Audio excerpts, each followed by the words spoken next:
Every cyclic group is abelian group. जो हमारे पास cyclic group होता है वो एबिलियन ग्रुप होता है। इस थ्योरम को हमने प्रूव करना है। सबसे पहले हम प्रूव करते हैं इसको कि ये हमारे पास साइक्लिक ग्रुप है वो एबिलियन ग्रुप है।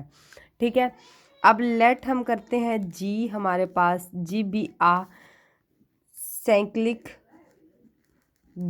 ग्रुप, क्योंकि हमने साइक्लिक ग्रुप को प्रूव करना है ना, एबिलियन है, तो हमने क्या कहा हमारे पास लेट जी बी आ साइक्लिक ग्रुप। ये डेफिनेशन है साइक्लिक ग्रुप की।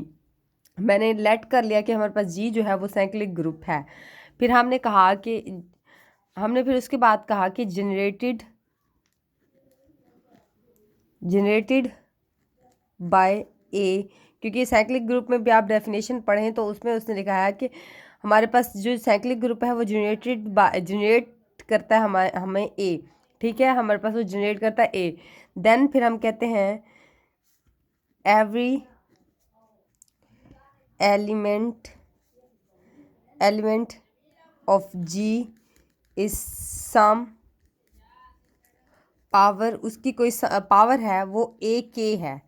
जो फिर ए के है वो बिलोंग कर रहा है जेड इंटीजर से। मीन्स कि ये कोई पावर है, इसमें कोई ना कोई एलिमेंट्स हैं और वो है जेड, मतलब कोई भी इंटीजर हो सकता है। ठीक है, हमने ये चीज़ बोल दी। ये यहाँ तक तो थी एक डेफिनेशन के मुताबिक हमने इसको एक्सप्लेन किया।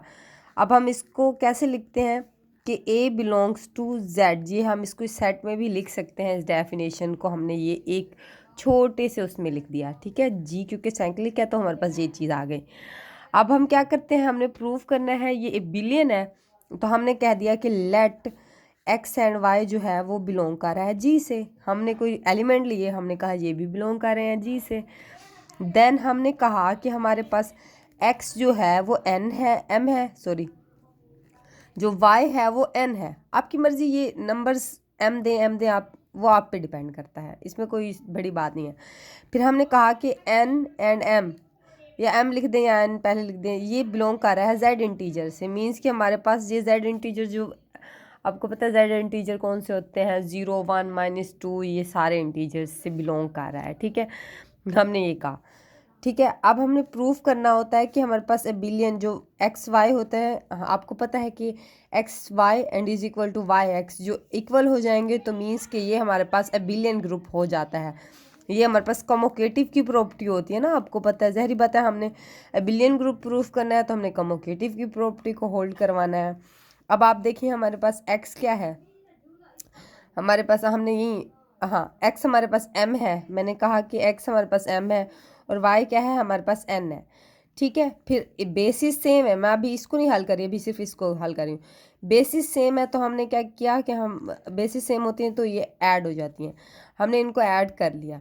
ठीक है, अब हमने ये हमारे पास क्या निकला है, ये एक्स एंड वाई। जब हम क्या करेंगे एन एंड एम, हम यहाँ ये भी लिखेंगे कि हमारे पास जो एम एन है वो फिर से जैसे हमने यहाँ लिखा था ये जेड बिलोंग कर रहे हैं।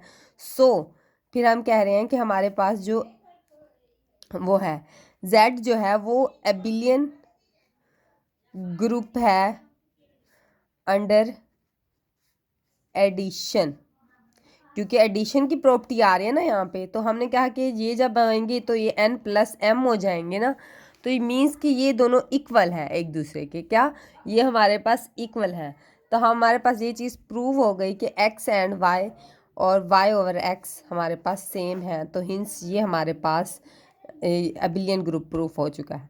अब ये हमने किस बेस पे बोला, क्योंकि आपको पता है कि एबिलियन सम की प्रॉपर्टी n प्लस आ जाए या प्लस m आ जाए, बात तो एक ही हो जाती है, कोई चेंजिंग तो नहीं आती। तो हमने इसी बेस पे कहा कि ये हमारे पास दोनों एक ही हैं।